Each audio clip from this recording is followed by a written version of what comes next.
advocate for the farms in his constituency. Growing up in Pembrokeshire, I know that family farms are the backbone of our local community, as they are right across Wales. This is why we are negotiating an agreement with the EU, our closest partner and biggest market. So working with the Welsh Government, we're ensuring that we are slashing red tape, cutting costs for businesses, and that we are ensuring that this remains a priority and central to this agreement. Maria Cross, Shadow Minister. Thank you, Mr. Speaker. Over 38,000 people are employed on Welsh farms. The food and farming sector is worth £9 billion to the Welsh economy, and 90% of land is given over to farming. But in 2025 alone, over 400 farming businesses closed in Wales. Given farming's importance to Wales, can the Minister tell me when the Wales office last made representations to the Cabinet about Welsh farmers, and what actions, and I mean actions, not meetings, has she personally taken to support farming in Wales? Minister. This Labour government has presided over the largest devolution settlement since records began, a settlement that has been used to provide £337 million of support to farmers right across Wales. And I wonder if the honourable member opposite remembers that not only did the Welsh Conservatives vote against this support, they introduced a motion to scrap the Welsh Government's sustainable farming scheme. I thought that the Welsh Conservative slogan was "farming needs a friend." That does not sound very friendly to me. Lorraine Beavers. Question number 5, Mr. Speaker. Minister. Too many children are held back by the scourge of poverty willfully created by the party opposite. Our new child poverty strategy will lift more than 500,000 children out of poverty by 2030 across the UK, delivering the largest expected reduction since records began. Removing the two-child limit will benefit thousands of children in Wales. Lorraine Beavers. Mr. Speaker, our UK Labour government's decision to scrap the wicked Conservative two-child cap will benefit 1,700 children in my constituency and 69,000 children in Wales.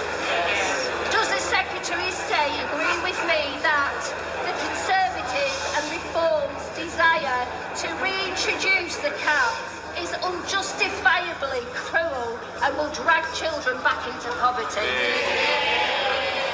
I completely agree with my honourable friend. It has and always will be children that pay the price for cruel policies like those introduced under the Tories.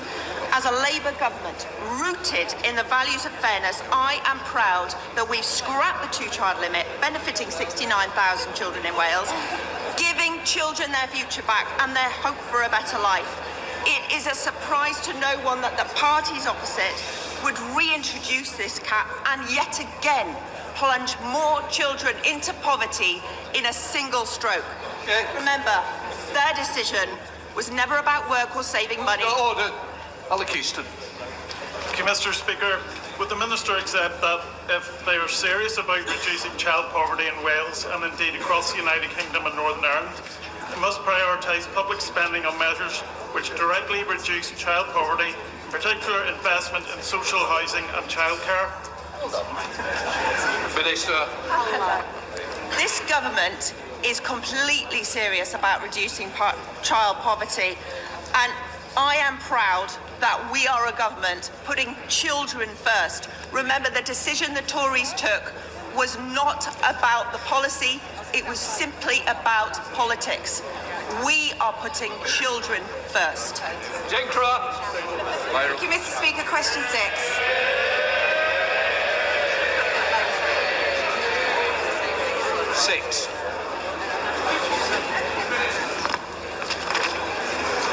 We know the cost of living is the #1 issue for people across the country. That is why we remain wholly committed to tackling it.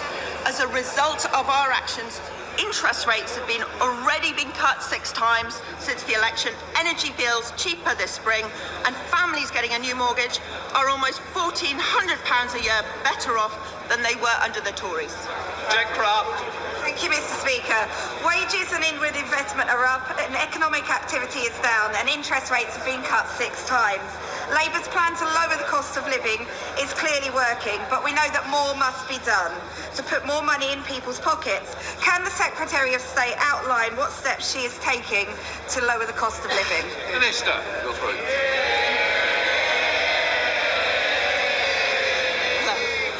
My honourable friend is absolutely right. One of the most important things to this Labour government is putting more money in the pockets of people across Wales and England. So far, we have increased the national minimum and living wage, giving a pay rise to 160,000 Welsh workers. We've announced the first ever permanent real terms increase to universal credit, benefiting 320 households in Wales. We've increased the state pension. There is a lot done and still a lot more to do. That's Labour delivering in government. No, sorry, Colin Lockhart, you've jumped the question. Colin Lockhart. Thank you, Mr. Speaker. Families and businesses are feeling hard-pressed more than ever, with events around the world are making food security more important than ever. Does the Minister recognise the seriousness of their anti-farming agenda, particularly with the family farm tax? Minister. I listened to the honourable member opposite, but I do not recognise what she's saying. This is a government that is listening to farmers, that is putting the actions to make sure that farmers feel better off. We're including streamlining, reducing the burden on businesses and cutting costs. Here we go. Minister. 7. The Secretary of State and I are working closely with the Cabinet Office colleagues to ensure Welsh farmers benefit from reduced costs and bureaucracy when exporting their produce to the EU. Speaker, Dr. Amanda Gibson and a team of scientists at Aberystwyth University are leading research into how the BCG vaccine might be used to help control tuberculosis in cattle. I know the Minister will agree that this is essential work, but could she help ensure that the research is also considered as part of the UK's negotiations with the EU, so we can ensure that we don't have a choice between animal health and export? Minister. I was at Aberystwyth University just a few weeks ago. They are doing some excellent work, and it's fantastic. They're leading the way on a vaccine for TB in cattle. I know how devastating the impact of TB can be on farms and on cattle. We've begun negotiations with the EU on an SPS agreement. He wouldn't expect me to comment on those negotiations, but I will raise his question and these issues with the relevant colleagues. Final question, Alex Briscoe. Thank you, Mr. Speaker. Our recent trade deals with the EU, the UK, India and South Korea will reduce bureaucracy whilst giving us significant benefits to our constituents to these markets. Can my honourable friend outline what other benefits and other agreements we can see we will benefit from in the near future? Our trade strategy is prioritising deals that deliver real impact for Wales and businesses right across Wales and the rest of the country. This is only possible because this Labour government has achieved economic stability, repaired our reputation on the world stage after the Tories opposite made a complete mockery of it. Order. Before I come to Prime Minister's questions, and in light of recent exchanges in the Chamber, I'd like to remind members of the need for good temper and moderation in the language that they use in this Chamber. As Speaker, I am not responsible for the specific questions asked by individual members or for the answer given by ministers. So I encourage all members to engage in respectful debate as our constituents would expect. We now come to Prime Minister's questions. Josh Fenton-Flynn. Number 1, please, Mr. Speaker. Prime Minister. Thank you, Mr. Speaker. The situation in the Middle East remains serious and volatile. This government will be resolute in our focus, protecting British lives, bringing our people home, and safeguarding our national interest.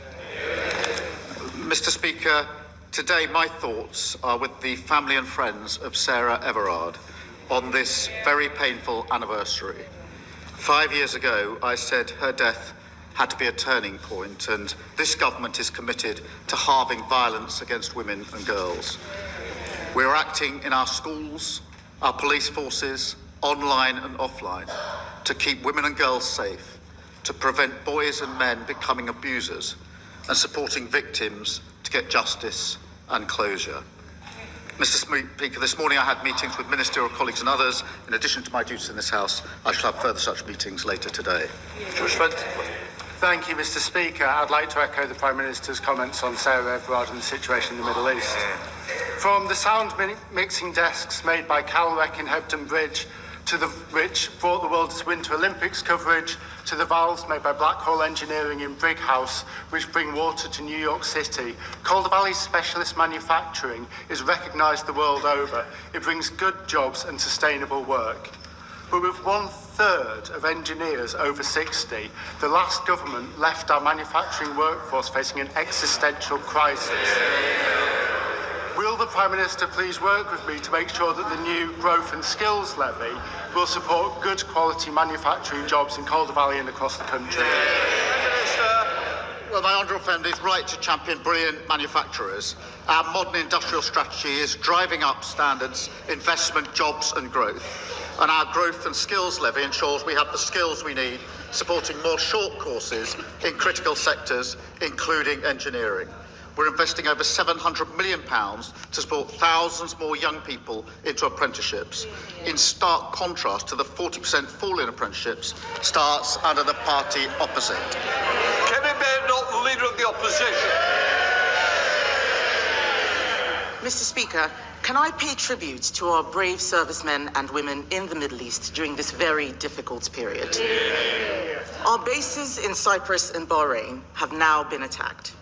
The US has taken offensive action to destroy missile launch sites to defend British territory. Why will the Prime Minister not allow the RAF to do the same?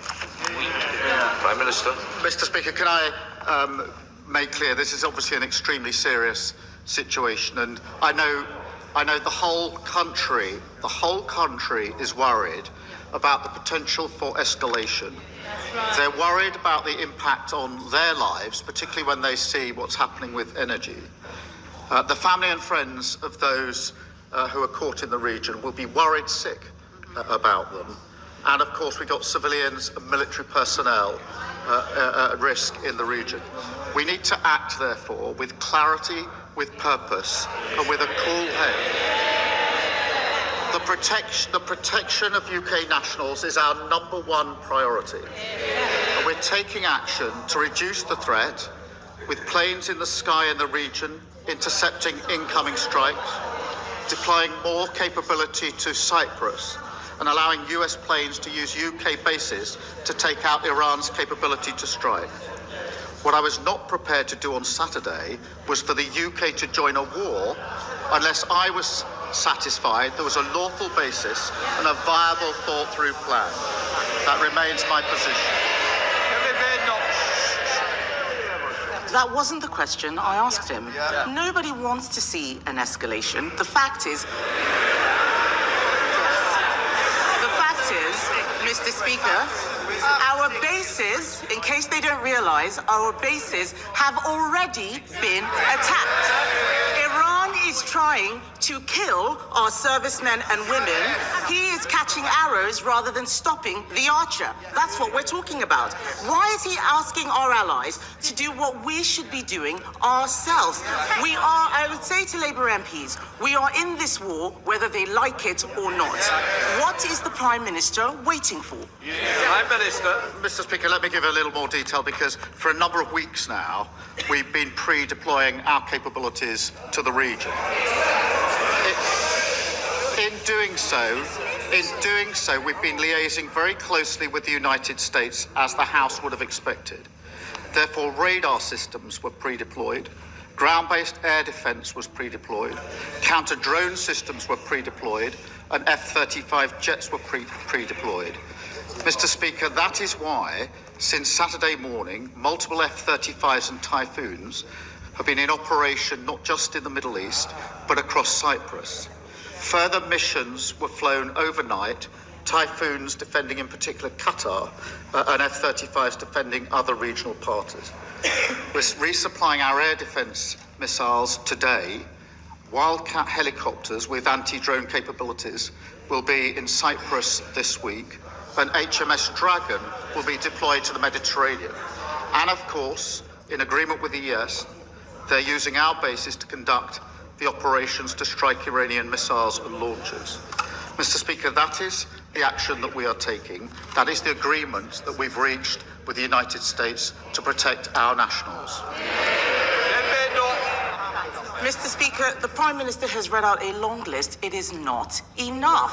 He says that we are pre-deploying. The one ship which we are sending, HMS Dragon, is still in Portsmouth. The fact is the Type 45s cannot take out incoming missiles. This is not enough. He's read out a long list. The people who understand know it is not enough. He should be doing more. Yesterday, the Chancellor could have given more money to defence. Instead, I don't know why they're laughing. I don't know why that's funny. That's not funny. Yesterday, the Chancellor could have given more money to defence. Instead, she gave more money for welfare. Their priorities are all wrong, Mr. Speaker.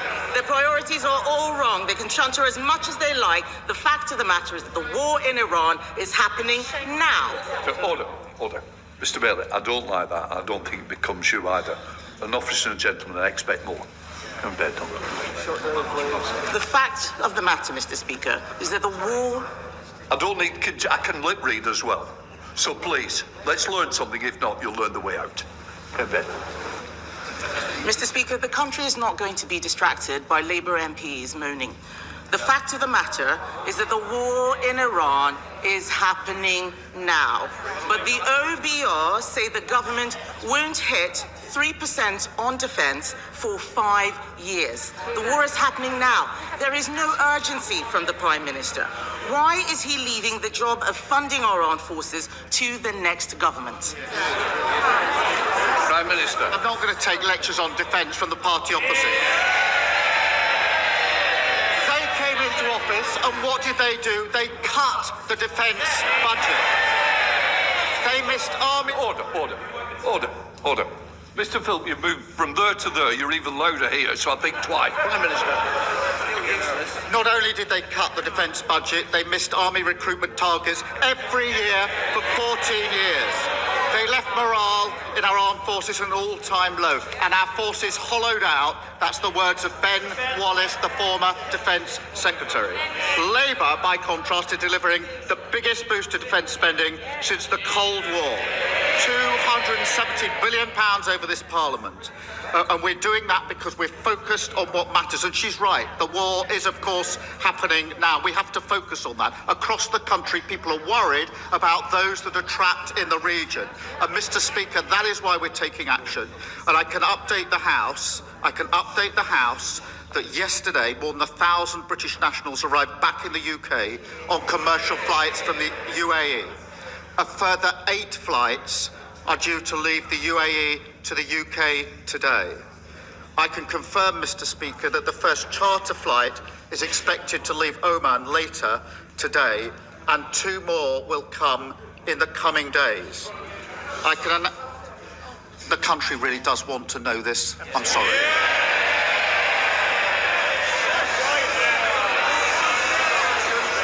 Family and friends are worried sick about people who are caught up and will not be put on. I can announce, Mr. Speaker, we will lay on additional charter flights in coming days. British Airways are now laying on an extra flight from Oman, and the Foreign Secretary will have further discussions today. And can I urge all those in the House who have constituents who are caught in this to make sure that they do register their presence so we can do whatever we can to help them get home safely. Mr. Speaker, I wasn't asking about evacuations. I was asking about defence spending. He needs to focus on the question he's being asked, not the statement that was prepared in the bunker. He stands there telling us that he's spending more money on defence. They're saying it. No, he isn't. In fact, They are cutting defence spending by £2.6 billion from the MOD budget this year. And that's why there are no Royal Navy warships in the Middle East, Mr. Speaker. In June last year, he should ask his Defence Secretary for the numbers, because that is what's happening.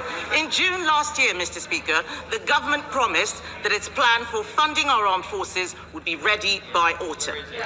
In autumn, they promised it would be ready by the end of 2025. It is March 2026 and still nothing. So can the Prime Minister tell the House when his defence investment plan will finally be published? Prime Minister. Well, I'm sorry she's not interested in how people caught in the region are going to get home. I think for the vast majority of people watching this PMQs, that'll be the single most important thing on their mind. They cut defence spending, we're increasing defence spending. And we're doing that, Mr. Speaker, because we've stabilised the economy. Yesterday, the Chancellor announced inflation was down, interest rates down, borrowing down, debt down, investment, living standards growth up. Now, I know the Leader of the Opposition doesn't understand that. The Shadow Chancellor clearly doesn't understand that. Although I do have to thank him that in what's been a very difficult week, he provided some excellent unintended stand-up comedy in his response to the Chancellor yesterday. Mr. Speaker, he doesn't want to talk about the defence investment plan because he doesn't know. He doesn't know what is going on any policy, so he reads statements that are pre-prepared irrespective of the question, and the whole country can see it. The truth is that because they spent money on welfare, there is no defence investment plan. Because there is no defence investment plan, they are not ordering enough missiles. The fact is that this crisis goes beyond defence spending. They can chant as much as they like. They are pathetic, spending money on welfare instead of defence spending. Sorry, Mr. Speaker. They're not just pathetic, they are also weak. This crisis goes beyond defence spending. It is also about the cost of living. This war is interrupting the supply of oil and gas. That is driving up the cost of petrol and making it more expensive to heat our homes. Yet he is stopping drilling in the North Sea while importing the same oil and gas from Norway. Does he think that at a time of geopolitical crisis, it makes sense to kill our oil and gas industry and give up that ready supply of energy? The question of the energy supply right now is a serious question, and we are doing all we can with allies to make sure that that is preserved. And it's vital that we keep trade flowing through the Straits of Hormuz, Mr. Speaker. The Energy Secretary met the International Energy Agency yesterday, and the Chancellor is meeting oil and gas companies today. We're keeping in close contact with our allies and key industry players. Again, I think the country wants to know what we're doing now in relation to what's happening in coming days. Mr. Speaker, oil and gas will be part of our energy mix for many years to come. But if Ukraine and the last few days have taught us anything, it is that all the time we're on the international market, we are vulnerable to these changes. That is why renewable energy, where we have our independence and security, would take us off those markets and give us the security that we need. Speaker, the Prime Minister again does not understand the energy transition. You do not need to stop drilling in oil and gas to get renewables. This is basic stuff. He doesn't understand his policy. He's got a sea of orcs and goons who have no idea how anything is working at all. Mr. Speaker, they can complain all they like, Mr. Speaker. The fact is, they are letting down the people out. Order. You can't do a point of order in the middle of Prime Minister's question. Mr. Speaker. Ask my question.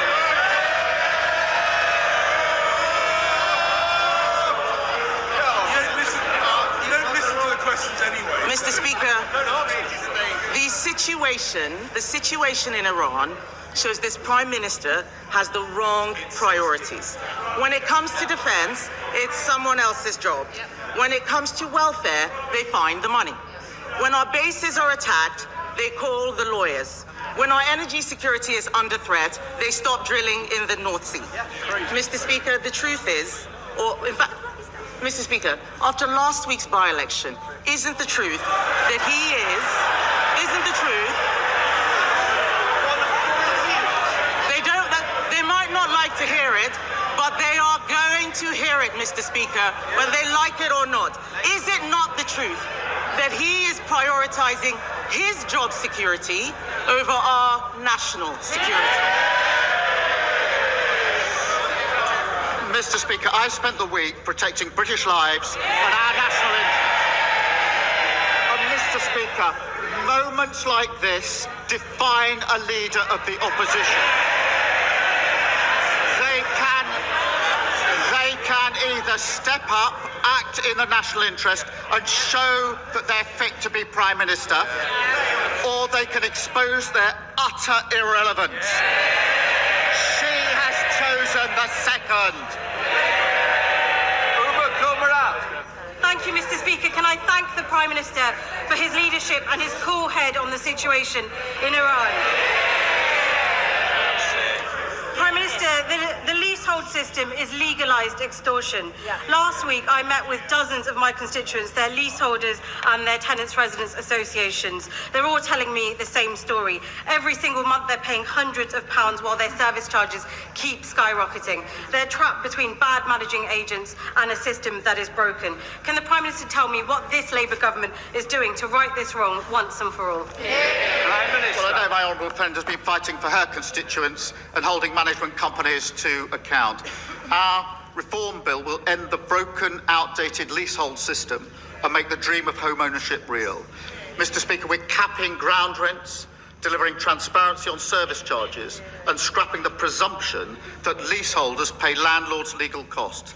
Our focus is on saving people money and giving them more control of their home and creating a fairer housing system. Sir Ed Davey, leader of the Liberal Democrats. Thank you, Mr. Speaker. Can I associate myself with the Prime Minister's remarks on Sarah Everard and the need to do far more to tackle violence against women and girls? And can I also associate myself with the Prime Minister's remarks on Iran? As we rightly debate how to make tax exiles pay their fair share, it is absolutely right that the government does everything it can to get all British citizens to safety.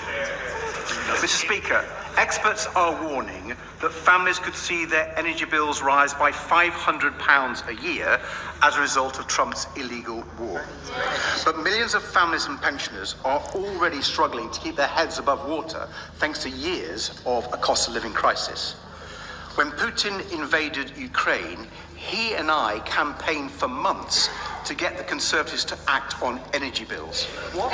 This time, will the Prime Minister save families that anxiety and give a cast iron guarantee today that he will not let energy bills rise by £500 this year? Prime Minister.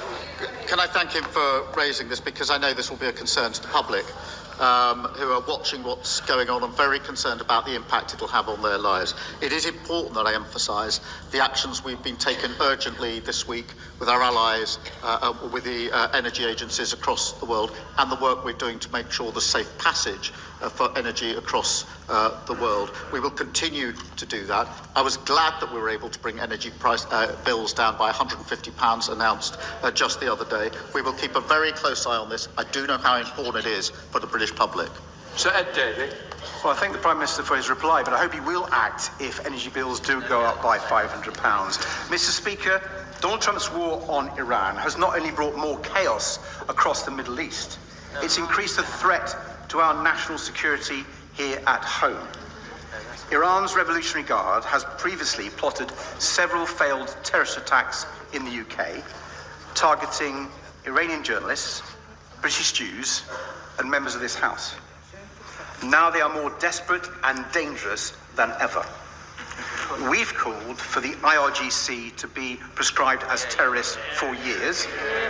The last government failed to do it, and so has his. So will the Prime Minister table emergency legislation to better protect our country from Iranian terrorists? Will he do it this week? Prime Minister. Can I just, again, thank you for raising this. It is very important, I say to the House, that as he would, and the House would expect, we are working 24/7 on dealing with any threats to this country. And I spoke on Monday about the 20 Iran-backed threats that we had successfully dealt with, and we continue to do so, and we're working on it 24/7, so it's important that I say that.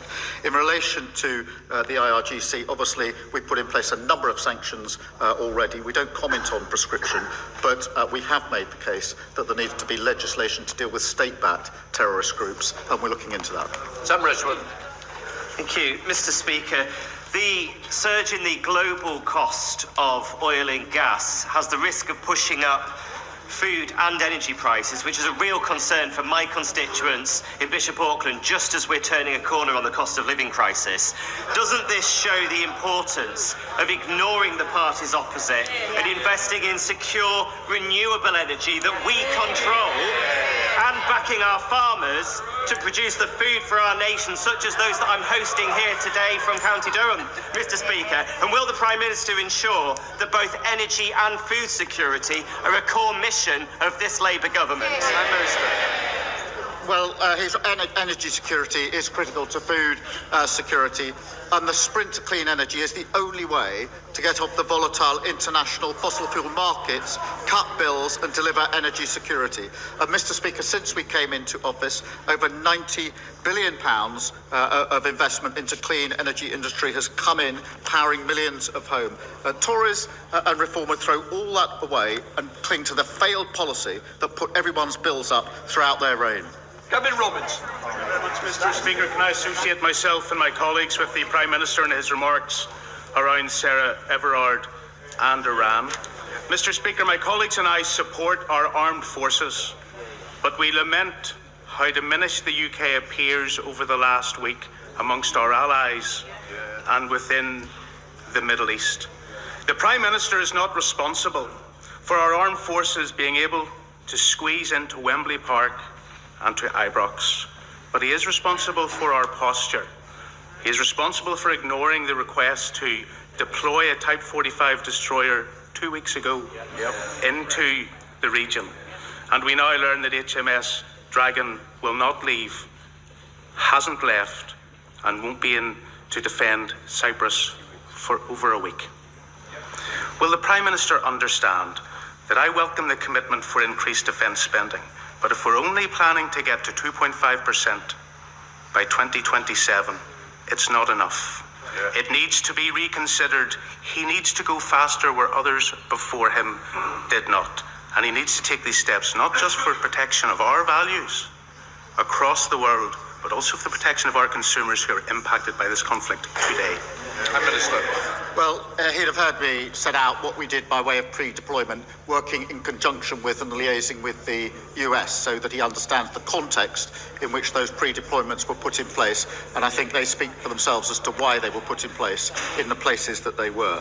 In relation to defence spend, obviously we're increasing it to 2.6% of GDP. That's £270 billion over the Parliament. But as I said in the speech I gave in Munich just a couple of weeks ago, we're going to have to spend more and faster after the years of underinvestment and troop cuts. They were the ones that hollowed this out. They were the ones that reduced the size of the army. They were the ones that didn't spend what was necessary on defence. Like everything else they left in such a mess, we're clearing it up. And through our strategic defence review, we'll make Britain safer. Jonathan Davis.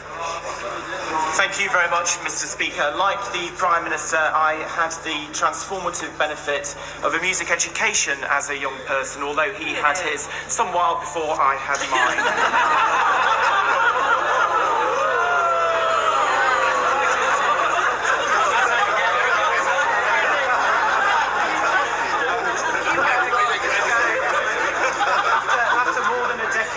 Declining music in schools, the government's new national National Centre for Arts and Music Education and measures coming through the curriculum review will ensure that more young people benefit from the opportunities that my right honourable friend and I both had. So can he tell us, how will the new National Centre make a difference for our young people? And what is the government doing to address funding shortfalls currently facing England's music education hubs, including mine in Derbyshire? Still loves the backbenches, Prime Minister. Mr. Speaker, my life was changed by the opportunity to study music, yes, very many years ago. I believe that every child deserves that opportunity. The party opposite cut those opportunities. That particularly excluded poorer children. And now they call creative arts courses a dead end. I totally disagree. They're the lifeblood of the creative industries that showcase Britain around the world. And the new National Centre will launch this year, and Labour is investing in music hubs so every child has the same opportunities to enjoy music, to learn music, and to learn the skills that music brings them for life. Thank you, Mr. Speaker. In my constituency, the Lib Dem-run Three Wheels District Councils failed for years to submit an adequate local plan. They now have a ministerial direction, and prime Greenbelt land faces a serious threat from this government's harmful planning policies. How does the Prime Minister expect me to explain to my constituents that while I consistently defend our Greenbelt, the Lib Dems' incompetence has made it vulnerable to its destruction by this Labour government? Mr. Speaker, this Labour government is changing the planning regulations so that we can get on and build the homes that we need across our country. Their failure was the failure to do so, but I must applaud him because at least he's had the decency to accept some of the failures of the last government. On Send, he said, my government didn't do enough on this. It's awful. And he said his party should hang their heads in shame. He's absolutely right about that. Dr. Rosanna Arling-Carr.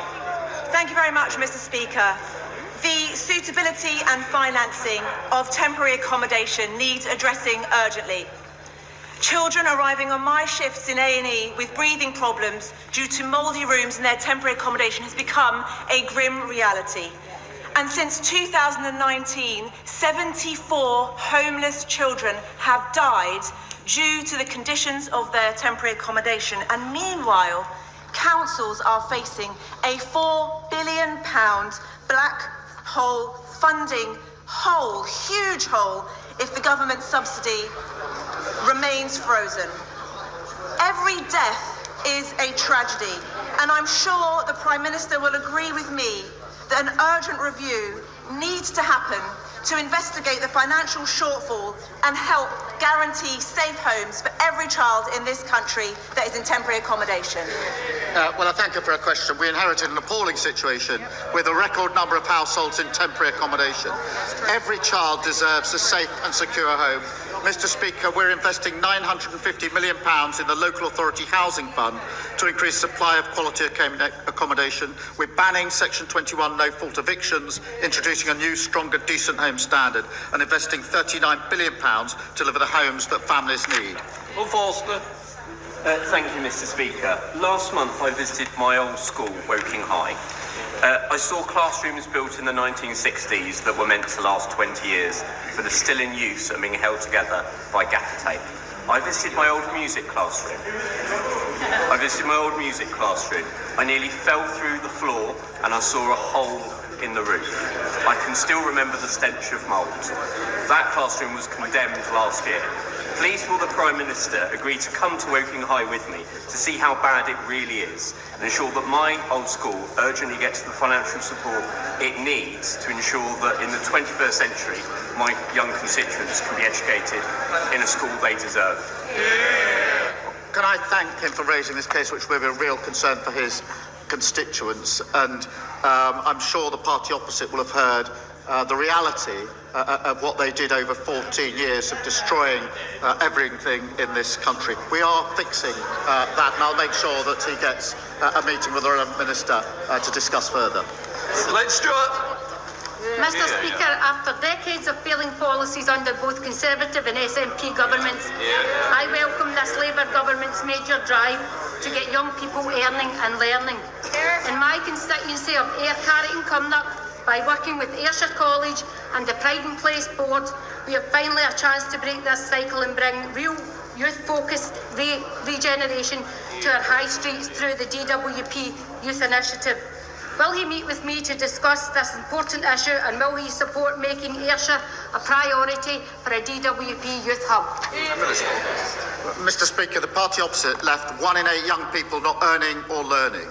We're not, and we'll tackle it. More apprenticeships, more career sport, a jobs guarantee to provide paid employment, a youth guarantee to provide more young people into earning or learning, and over 360 youth hubs to help young people access opportunities. My honourable friend makes a strong case, which my honourable friend, the Work and Pension Secretary, I know has heard, and I hope will be good news for her later this year. Bacon. Mr. Speaker, the United States of America is our most important international strategic ally. Does the Prime Minister believe that his dithering and equivocal response to events in the Middle East this week has made that relationship stronger or weaker? Minister. Mr. Speaker, the American planes are operating out of British bases. That is the special relationship in action. British jets are shooting down drones and missiles to protect American lives in the Middle East on our joint bases. That is the special relationship in action. Sharing intelligence every day to keep our people safe. That is the special relationship in action. Hanging on to President Trump's latest words is not the special relationship in action. Thank you, Mr. Speaker. In 2018, this House legislated to allow the prescription of medicinal cannabis for children with drug-resistant epilepsy, a campaign spearheaded by my good late friend Hannah Deacon for her son Alfie. Yet many families are still paying around £1,300 a month due to conflicting guidance from multiple agencies. Does the Prime Minister recognise that this isn't the will of the House, and will he agree to work with me and the Secretary of State for Health to secure a modest £2 million required for an observational study to relieve these families of this unacceptable burden? Minister. Hannah Deacon's campaign for her son Alfie was remarkable, and I know how much she's missed, and I thank my honourable friend for continuing to campaign. We are investing £8 million in clinical trials on cannabis-based medicines for conditions like drug-resistant epilepsy, and I want to see patients accessing safe, effective medicines and new treatments as quickly as possible. Thank you, Mr. Speaker. The government's proposed terms of reference for the inquiry into rape and grooming gangs are fatally flawed, as victims and survivors have pointed out. They won't address the role that race and religion played in motivating these crimes. They won't lead to prosecutions for those involved in the cover-up. And they won't even investigate all cases, only a select few. The consultation on these terms ends this Friday. If enough people call for changes, including through groomingangjustice.uk, will the Prime Minister please assure us that the final terms of reference will reflect these concerns? Baroness Longfield is now beginning the work of the inquiry, with victims and survivors at the heart of the process. Under this government, convictions that are at the highest level ever. We're introducing mandatory reporting on child sexual abuse and putting a legal duty on police to collect ethnicity data. But forgive me if I don't take suggestions from the honourable member who said people legally and settled here should go home to ensure that the UK is culturally coherent. That is a grotesque way to talk about our friends and neighbours, and I rather suspect that her next question will come from her sitting up there. Thank you, Mr. Speaker. 9 years, 4 months ago, Britain was basking in its success of the Rio Olympics, but each day, month and year since, women have lived with the chronic pain of undiagnosed endometriosis, according to Endometriosis UK's new report. The UK's average wait time for diagnosis has worsened since 2020, with women in Scotland waiting even longer, with an average wait time of 10 years and 2 months. At the start of Endometriosis Action Month, will he commit to reduce diagnosis wait times and end the lost decade for women living with endometriosis? Can I thank her for this and tell her that we hosted the International Women's Day event on Monday, and I spoke to so many women who are concerned about this issue. It is totally unacceptable that women have waited sometimes up to a decade for endometriosis diagnosis. We're renewing the Women's Health Strategy, improving training for doctors and cutting wait times for gynaecology services. These will be prioritised through NHS Online or investing in research on how to improve diagnosis and treatment. You wish on. Thank you very much, Mr. Speaker. After his inept and failed coup against the Prime Minister last week, Anna Sarwar announced Labour's Scottish new campaign slogan. It wasn't into the abyss, it was rather the inspiring hold your nose and vote Labour. But with the stench of the Mandelson scandal still in our nostrils and the stink still emanating in the Labour Together affair and just the general whiff of rot hanging over this doomed Prime Minister after his hammering at Gorton and Denton, isn't it the case for Scottish voters that some smells are simply too unpleasant to ignore? Prime Minister.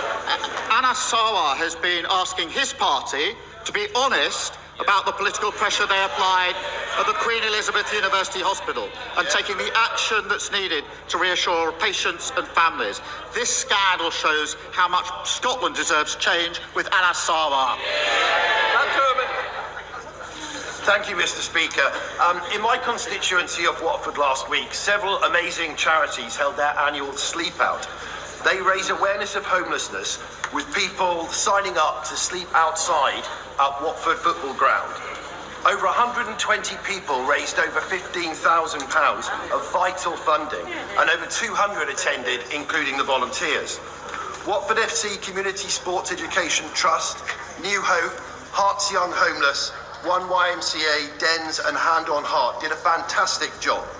Britain's Got Talent semi-finalists Electric Umbrella were on hand to give a performance to participants. Will my right honourable friend congratulate their efforts and outline what the government is doing to end the scourge of homelessness? Can I thank him for raising this, because everyone deserves a safe place to call home. And let me pay tribute to all of the organisations working to tackle this. We're investing a record £3.6 billion into our national plan to end homelessness. That includes, Mr. Speaker, boosting the supply of temporary accommodation, record funding for tackling rough sleeping and ending inappropriate use of B&Bs for families, and no-fault evictions, which we know drive people to homelessness. Final question, Zoe Franklin. My constituent Hannah tragically ended her life using a substance purchased from overseas. Following her death, the coroner issued a prevention of future death report containing specific recommendations. Since 2019, Molly Rose Foundation has identified at least 65 similar cases where coroners have made recommendations to separate government departments. Progress on these issues has been slow, and vulnerable people continue to be left at risk as a result. Will the Minister set out what steps the government will take to ensure systematic oversight of coroners' reports and their findings, and will he support proposals for an independent national oversight mechanism to track trends in preventable deaths and ensure lessons are learnt so that future lives can be saved? Prime Minister, I thank her for raising the individual case and the general cases and reassure her we are working on the very issue that she's raised. Thank you. Point forward to Katie Lamb. The Prime Minister has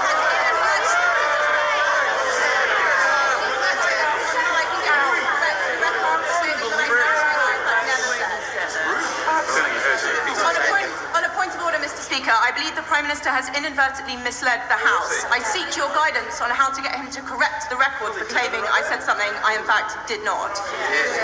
We can't continue the debate. What I can say is, quite rightly, you've put your view down, but I'm not responsible for the Prime Minister's answers. If inadvertently it wasn't right, it is up to the individual to correct it. Right, we now come to the statements.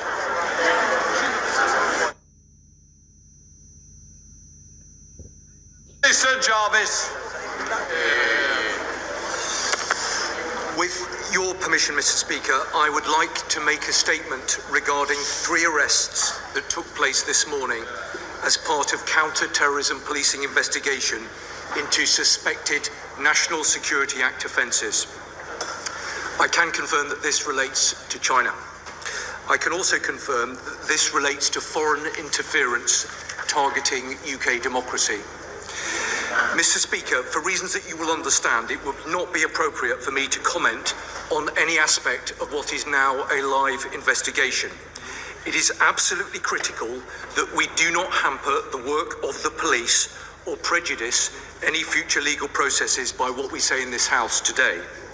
I would, however, point the House to what the counter-terrorism police have just said in their own statement, namely that this morning officers from counter-terrorism policing arrested 3 men as part of an investigation into suspected National Security Act 2023 offences.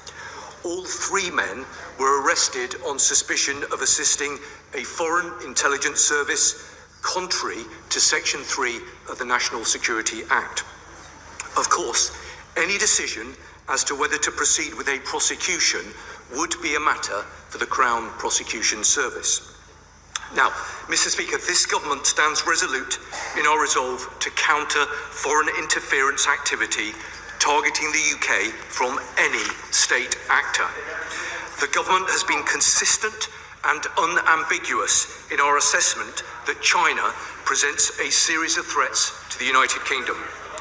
We remain deeply concerned by an increasing pattern of covert activity from Chinese state-linked actors targeting UK democracy.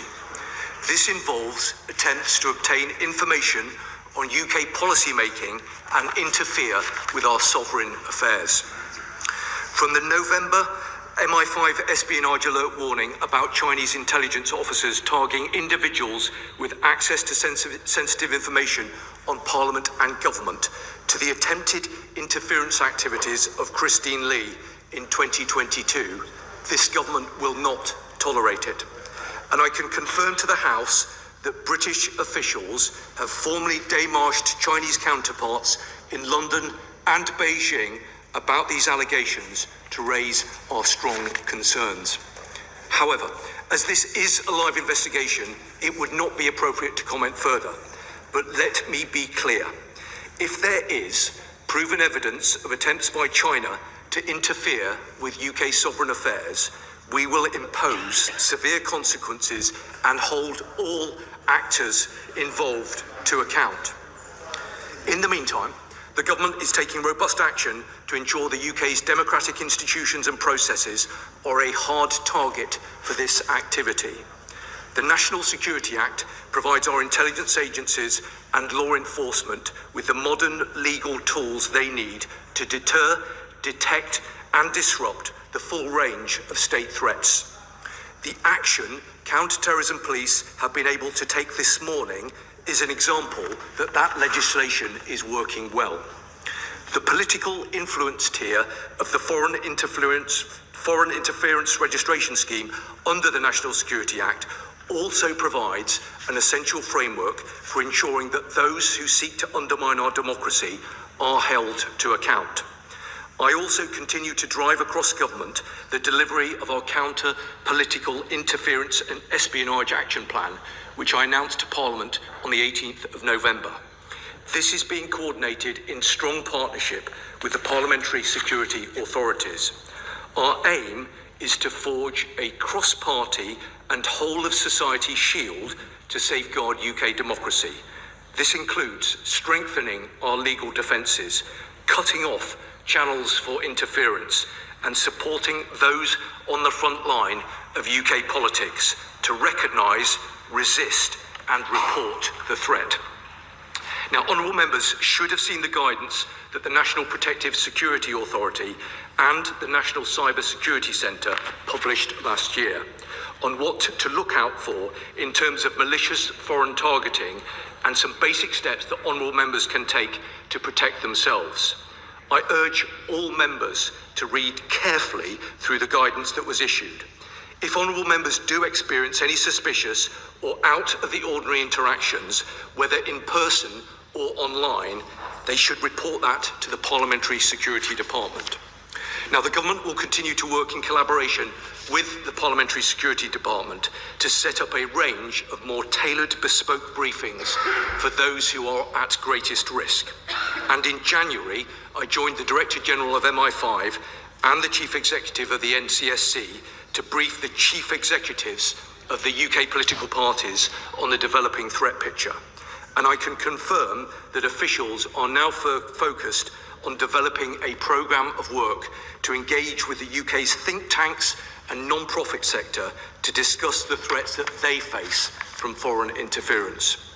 Our intent is to work with them to strengthen their resilience, ensuring their hard-won reputations and networks are not exploited by our adversaries as platforms for covertly influencing UK public discourse and policy making.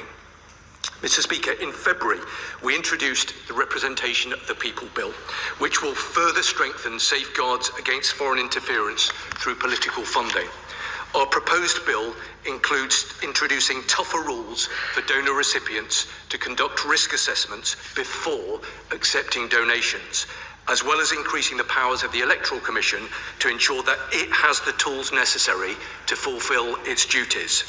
And the government eagerly awaits the report of Philip Rycroft, following his independent review of regulations and safeguards against foreign financial interference in UK politics. The review was commissioned to rigorously test the financial safeguards we currently have in place and will specifically consider safeguards against illicit funding streams, including the use of crypto assets. The review findings will be delivered to the Secretary of State for Housing, Communities and Local Government and myself by the end of this month, and I can confirm that recommendations, where appropriate, will inform the Representation of the People Bill. We are also working on new powers to counter foreign interference, including a prescription-style tool to disrupt proxy organisations undermining our security. Mr. Speaker, it continues to be in our long-term strategic interest to engage with China.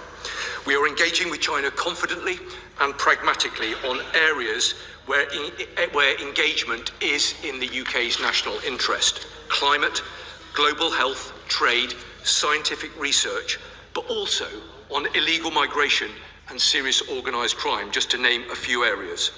But let me be crystal clear. This is not a question of balancing economic and security considerations. We don't trade off security for economic access. Instead, by taking tough steps to keep us secure, we enable ourselves to cooperate in other areas. And we will always challenge any country, including China, that attempts to interfere with or undermine the integrity of our democratic institutions, and we will always prioritise UK national security. That is why the Prime Minister's visit opened up a direct channel of communication to deliver in the national interest, enabling us to raise frank concerns about activities that impact our national security at the most senior levels of the Chinese system, including on domestic security issues. Mr. Speaker, I can assure members of this House and the public that further steps can and absolutely will be taken to defend our democracy. The government is steadfast in our commitment to disrupting and deterring China's interference activity wherever it takes place. I commend this statement to the House. Order. I'm sure we'll appreciate the fact that the Minister has come to the House at the earliest opportunity to provide an update on these serious issues. As there is now a live police investigation, members should exercise caution in saying anything that risks or prejudicing that investigation. But I thought it was important the House, and I've got to thank the Minister who went through this to get it on at the earliest possible time. Secretary of State Alex Burke. Thank you, Mr. Speaker, and I thank the Minister for advance sight of his statement, and I do appreciate the speed with which he's come to the House today. But, Mr. Speaker, here we are again. Another year, another Chinese spy scandal. And the backdrop to it is this government's failed policy of appeasement. The government must now, surely, be coming to the realisation that unless the United Kingdom stands up to these threats, our country will continue to be treated with disdain. We watched how the government allowed the Chinese spy case involving members of this House to collapse. We watched as, despite the interference in our democracy, the government approved the Chinese mega embassy in London. And we watched as the Prime Minister went to Beijing, cap in hand, begging for trade deals to mitigate the costs of his own disastrous economic policy.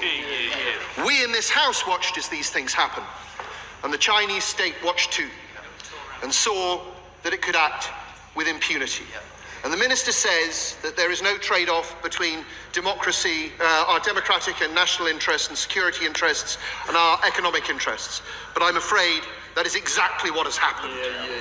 Now, I do understand the Minister will be unable to say very much about the new case, but I think we all know what we're dealing with here. So I hope he will be clear about what the government's response is going to be. And I hope he will talk a little bit about whether this case touches on members in this House. Because whilst we've been here, the BBC and The Guardian have reported that one of those arrested is the spouse of a sitting Labour MP, and that another is the spouse of a former Labour MP. Given that this is being reported in the press, will the Minister confirm whether or not this is true? Will he also give a cast iron guarantee to this House that the government will do everything in its power to prevent this case from collapsing? We've seen this show before.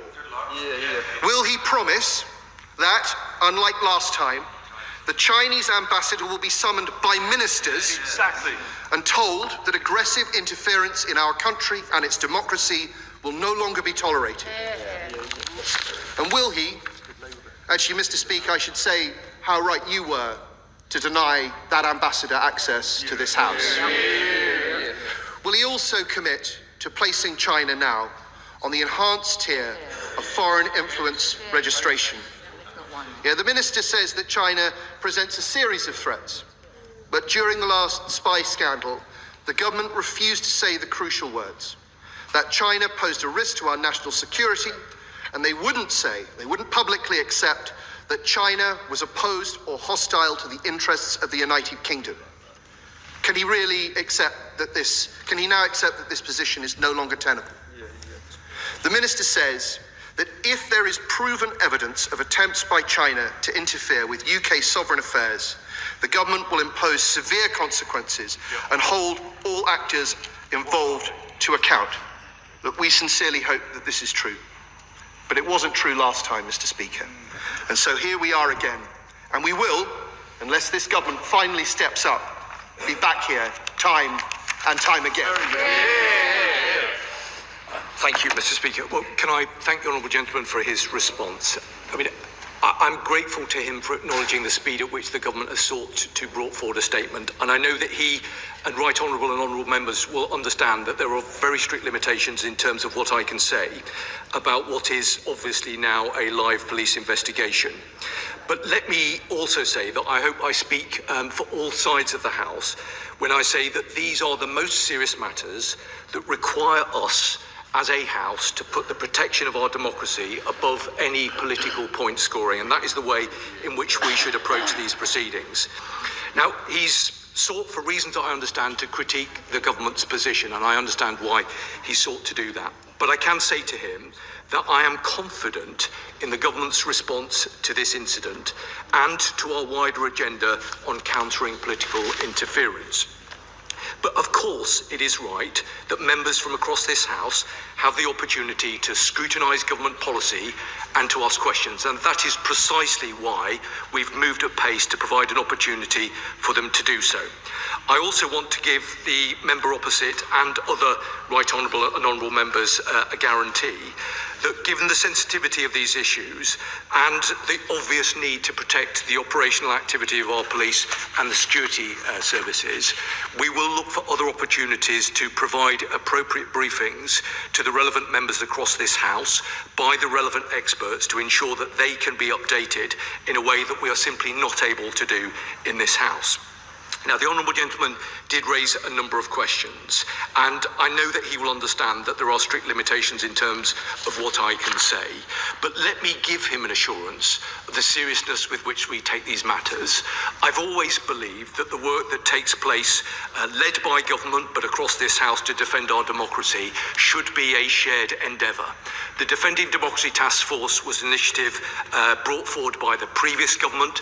This government has invested in it. It is the fulcrum point by which we coordinate activity across government and with law enforcement partners, working very closely with Mr. Speaker and the parliamentary security authorities here in the House to ensure that our elected representatives are properly protected against the threats that we face. And I give him an assurance of the government's absolute determination to stand with all members to ensure that they are properly protected.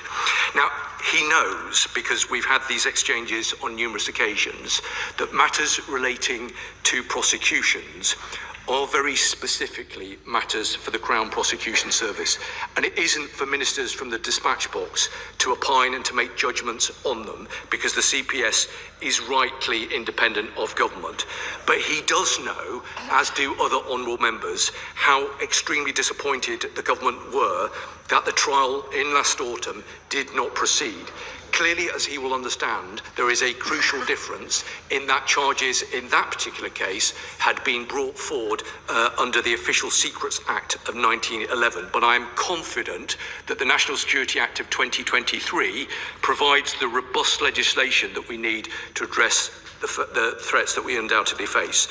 The honourable member mentioned FIRS, and I understand why he decided to do so. FIRS is an important capability that comes from the National Security Act. It is still a relatively new tool, and we're seeking to ensure that we are able to derive the maximum capability, the operational capability from it.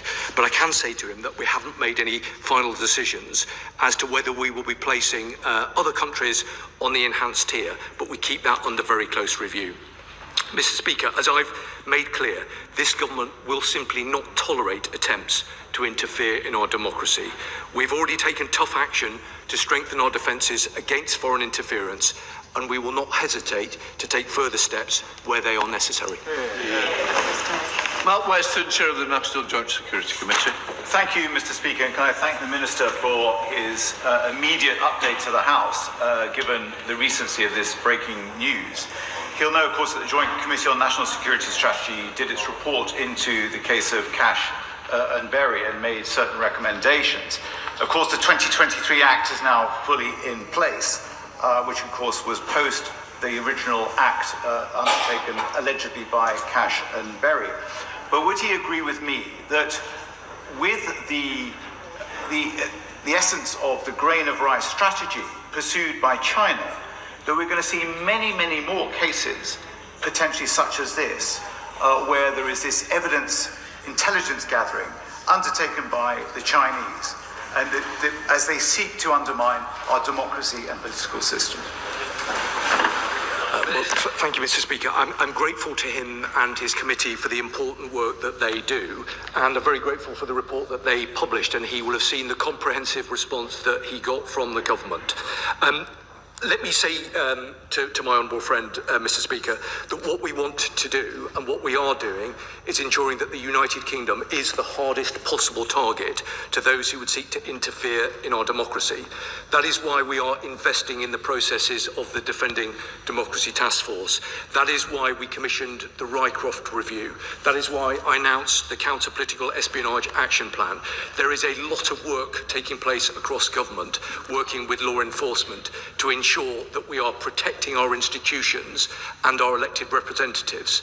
I convey, I hope, to him and to the House the seriousness with which we take these matters, but I want this to be a shared endeavour working with parliamentarians of all colours. This affects us all, but the government is working at pace to stand against that threat.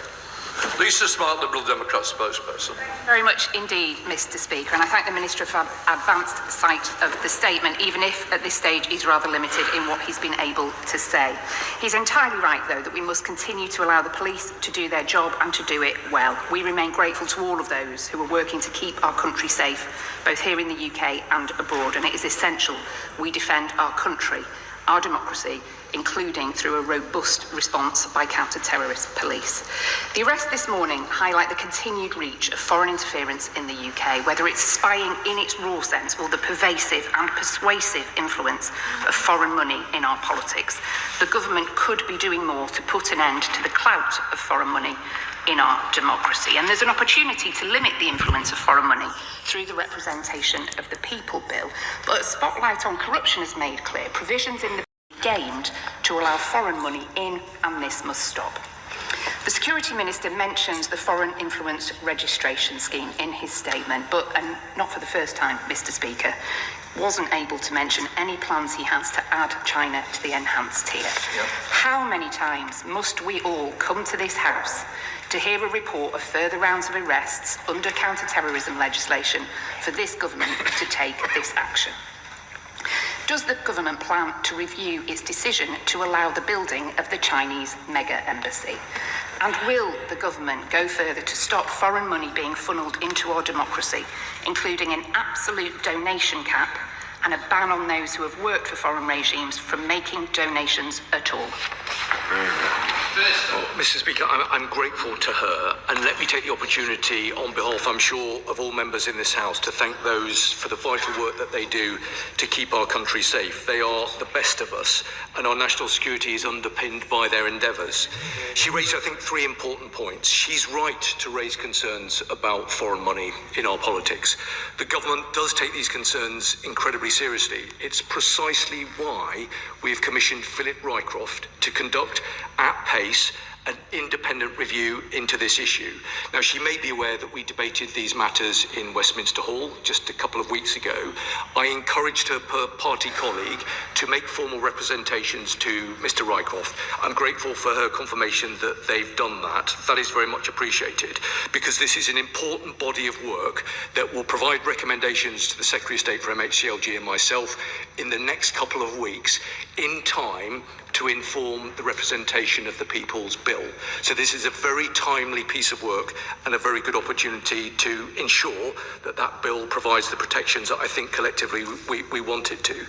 She mentioned FERS, and I understand again why she does so. FERS is a useful tool, but it is still a new tool, and we are working to make sure that it provides the maximum operational capability, and we're looking very carefully at how we can use it to best effect. She also mentioned the embassy. Again, I understand why she does. So she knows the government's position with regard to the embassy.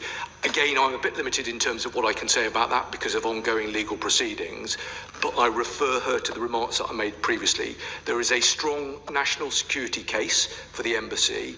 She will have noted, I know, the letter that was sent to government from the Director Generals of MI5 and GCHQ, and I am confident that that is the right thing to be doing. Alex Beresford.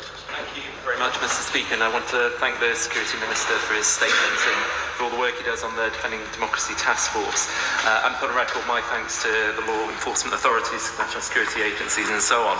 From what I've read online, Mr. Speaker, one of the arrests that took place today took place in my constituency. So given that, that I understand my constituents will obviously be concerned to hear that. I wonder what the Security Minister can say to reassure me and my constituents that the police and all relevant authorities have the relevant resources they need to keep them safe and keep our democracy safe. And given, if I'm right to assume what I've read online is correct, would he meet with me at the earliest opportunity in order to discuss this further?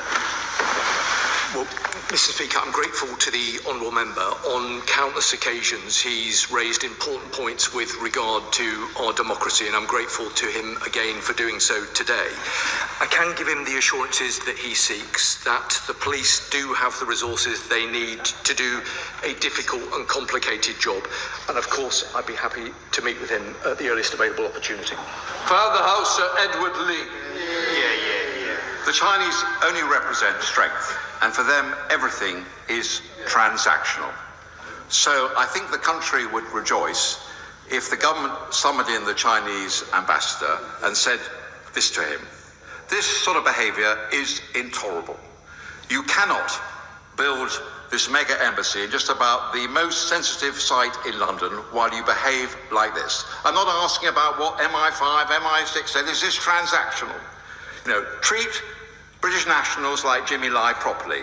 Don't spy on us. Otherwise, we're going to pause this embassy until you learn to behave. Mr. Speaker, I'm grateful to the Father of the House. I think he will have heard my introductory remarks where I was clear that Chinese officials have been démarched both here in London and in Beijing. He talks about the transactional nature of the relationship. I hope that he would accept that this government has to and does act in the national interest. There are absolutely areas where we need to cooperate with China, and I referenced some of them, but that does also include some areas within the law enforcement space, whether that is illegal migration, whether that is serious organised crime, whether that is narcotics trafficking. So I honestly think it would be naive of anyone, and I'm certainly not saying that the Father of the House was putting forward this view, but it would be naive of anyone to say that we shouldn't be having some kind of functional working relationship with China. But as I was crystal clear in my opening remarks, national security is the first priority of this government, and we will do everything we need to do to safeguard our country and safeguard our democracy. Thank you, Mr. Speaker. The conflict in Iran is deeply concerning, and I was glad to see that the government's flights are set to leave the Middle East tonight. What more can myself and my colleagues do to protect the safety of those stuck in the region and from bad faith actors? I'm not quite sure it's relevant. Karen Bradley. Thank you very much, Mr. Speaker. Given the vulnerabilities of members of Parliament, can I urge the Security Minister to work with the parliamentary authorities to not just pass information to members of Parliament, but work proactively with members of Parliament to make sure we are all aware of the risks that are posed to us and the steps that we need to take to ensure that we are not exposed to interference from foreign states? Yeah. Mr. Speaker, the chair of the Select Committee is absolutely right. I hope that she understands the seriousness with which we take these matters. I spend a lot of time working with the Defending Democracy Task Force to ensure that we've got the protections in place that we need. That isn't just about elections, it's about our democracy on an enduring basis. The relationship with this House and with Mr. Speaker, and I know that honourable members know how seriously Mr. Speaker takes these matters, is a close working relationship. I will always make myself available to talk to colleagues about any matter of concern that they might have. There has been quite a significant amount of guidance that's been issued over the last few months. I really would encourage members of this and the other House to engage with the materials that have been published, but where they have further concerns, to raise them through the Parliamentary Security Department and with myself. Thank you, Mr. Speaker. I thank the Minister for his update on this difficult case. Now, in his statement, he did confirm that the government is working on a prescription-style tool to disrupt proxy organisations undermining our security, quoting from the statement there. When will this tool be ready? And does it include the recommendations set out by Jonathan Hall? Well, Mr. Speaker, I'm grateful to the honourable member, and I think he raised this matter with the Foreign Secretary just yesterday, and he's right to do so. He will know that the government commissioned Jonathan Hall to look at the legislative framework, given the concerns that we had that there wasn't an appropriate legislative tool to prescribe a state-backed organisation. Mr. Hall has made a number of recommendations, all of which have been accepted by the government. He will understand that I'm not able to talk, and I'm conscious that the Leader of the House is sat here, and he will not expect me to talk about matters relating to parliamentary business. But I can give him the assurances that he seeks, that the government is seeking to deliver this tool, and we would seek to bring forward legislation at the earliest available opportunity. Jeremy Wright. Thank you very much, Mr. Speaker. As I hope the Minister would accept, the last trial of those accused of alleged espionage on behalf of China founded, to put it at its mildest, because of a lack of shared understanding between the Crown Prosecution Service and the government about the evidence the government could properly submit in support of that prosecution. I don't expect him to comment about the specifics of this case, but would he accept that it would be sensible for the government now to ensure that as this matter develops, there is no such misunderstanding that occurs, and the relationship between the CPS and the government is in the right place to ensure that evidential conversations are held early rather than late?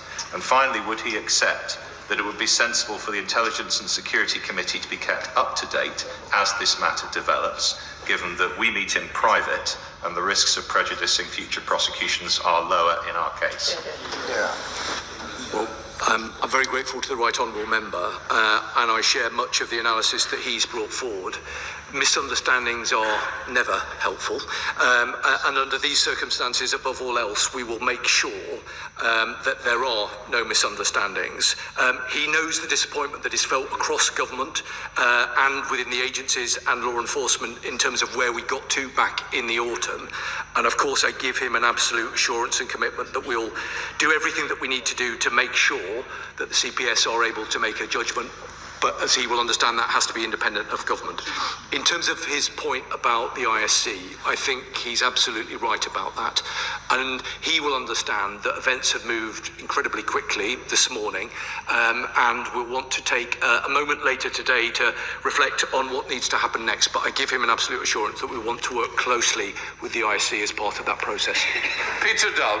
Thank you, Mr. Speaker. I thank the Minister for the update, and I welcome progress made on the counter-political interference and espionage plan. So given that, would the Minister return to the House as appropriate to give us further updates on that plan? Well, I'm very grateful to him. The counter-espionage interference plan draws together numerous important strands of activity across government, and it makes sure that all of that work is properly coordinated, and we take that very seriously. I absolutely give him the assurance that he seeks, and I also give him an assurance that we will do it at the earliest available opportunity. But should he or any other members have concerns in the meantime, I'd be very happy to speak to them.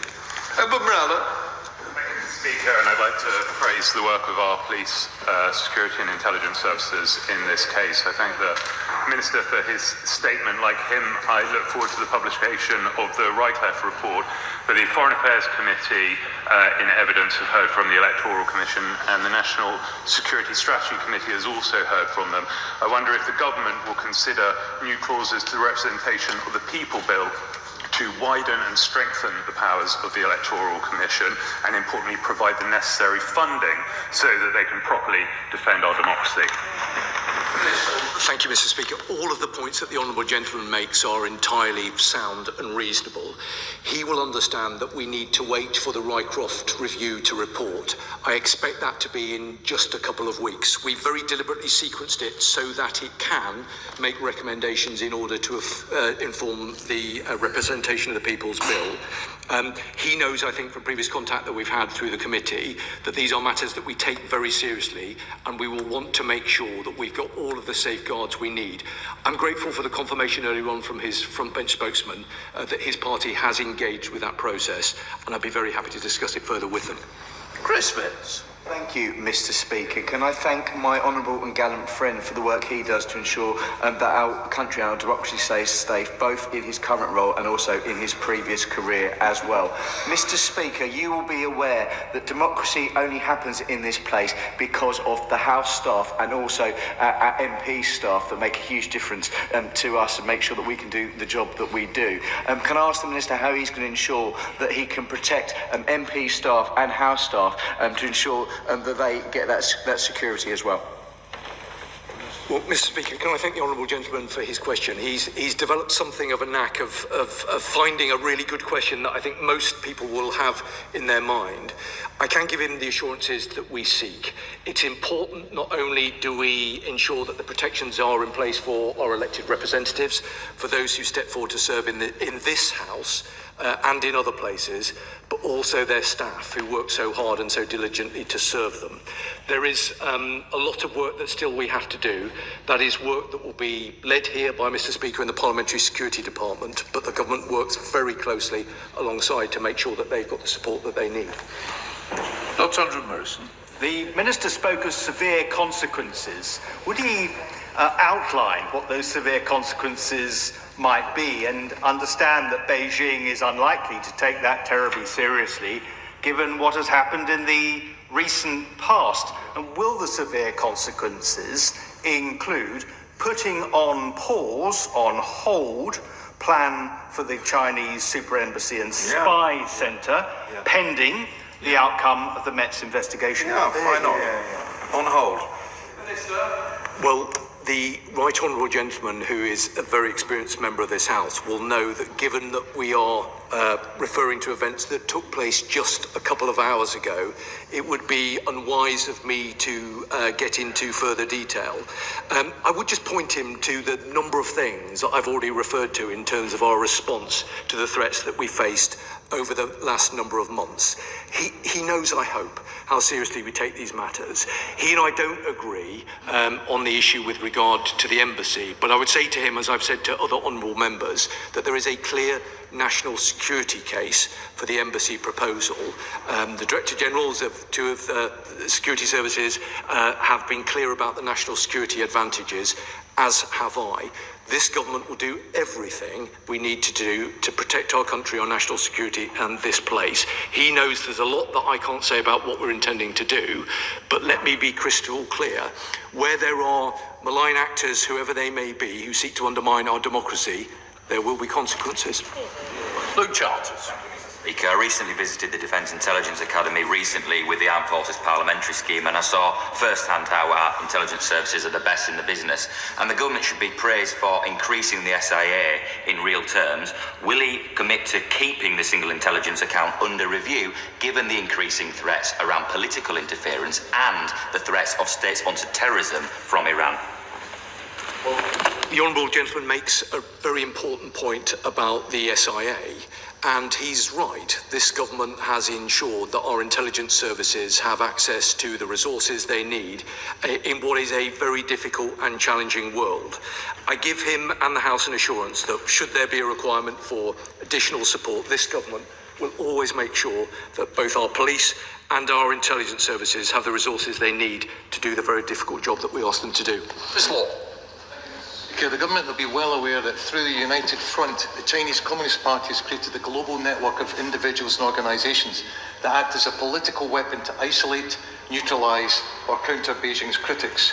Indeed, a recent report, which I have in my hand here, published this month from the Jamestown Foundation, has shown that the UK is one of the top 4 exposed countries to this, with over 400, Mr Speaker, 400 United Front linked organisations identified.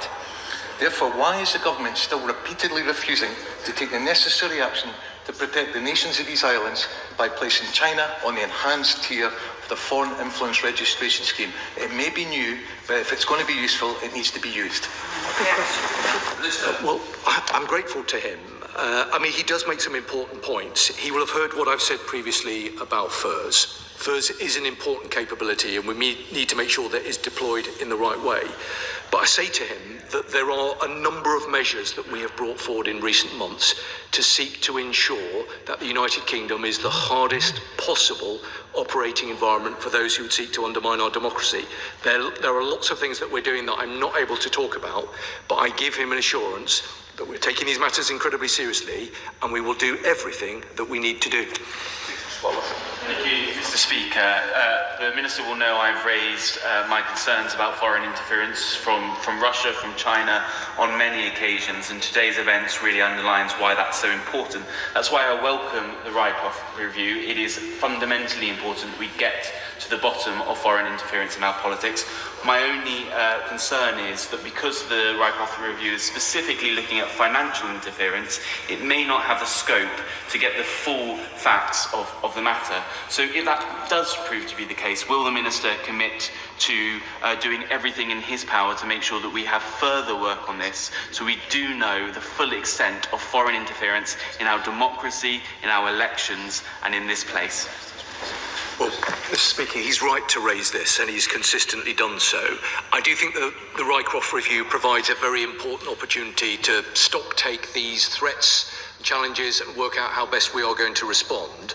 But I absolutely give him the assurance that he seeks, that if there are measures not contained within the review, and I wouldn't want to prejudge it, of course, we will keep an open mind about what more we need to do. We do have a number of powers already that we need to make sure that we're using to maximum effect. But where there is a requirement for new legislation, new powers, or additional resources, we won't hesitate to bring them forward. Dr. Kieran Mullen.